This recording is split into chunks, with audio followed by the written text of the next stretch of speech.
Here with Arkansas coach Sam Pittman. Coach, pleasure having you here. I have just been needing to ask you since I saw this picture last week.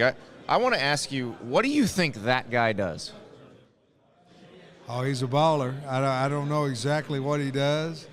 I mean, he's doing it well, man. He looks like he manages country bands. I think that's what he does, and he's really good at it. I like that. That looks like a cross between maybe Meatloaf and Rob Ryan. I like that. Listen, Meatloaf lived a great life. That was a life well lived, and we know Rob Ryan does. We'll ignore long-haired Zach Arnett and long-haired Brent Venables, but I ain't got no comment on that. No, but that except for Napier, I saw that. Well, he looks like Jesus. A little bit. I was either Jesus or somebody in a band from the 70s, like a little lost Allman Brother. Yeah, that's a good point. Or Sam, what's his name in Roadhouse? Oh, yeah. Maybe absolutely. Well, we're having Billy Napier later, so I'm going to have to ask him the same question.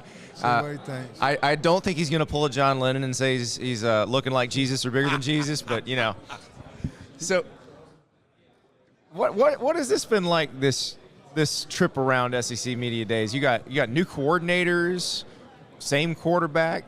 So old and new. Yeah, I think, the biggest concern I had, and I had it ever since I got the job, don't lose your coordinators. Don't lose your coordinator. Well, if they do right, Barry got a head coaching job at UNLV, and Kendall decided to go back home to his home state and all those things. And what I found out is there's a lot of people who want the job at Arkansas. Oh, yeah. And so very grateful for those guys, but, Dan, he wanted to come back. Yeah. And Travis Williams, and I love guys who really, really want to be at Arkansas. Both of them did. Both of them's going to do a great job for us. Well, Dan Enos, it's interesting because y'all worked together at Arkansas. You were the O-line coach. He was the OC. That was Brandon Allen. Yeah. Very explosive offense. And then he coaches Tua. He coaches Talia Tagovailoa. Yeah.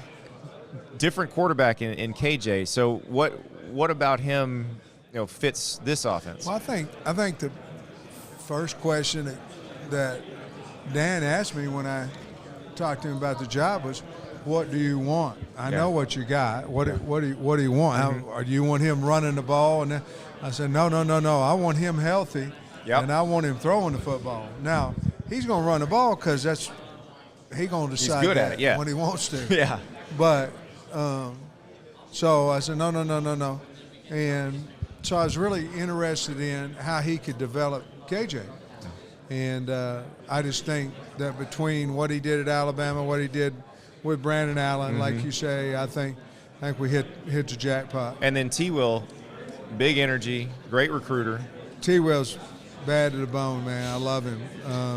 Him and that group of guys that, we hired over there. But T-Will cares about the players, loves the players, hard on players, makes them accountable for, good or bad. Yeah. If it's good, they're accountable. He holds them accountable.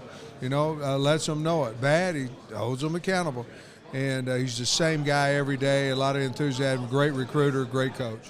So you were talking to our guy Jesse Simonson earlier this year about last year you felt like you didn't hit enough early in practice, didn't continue hitting enough.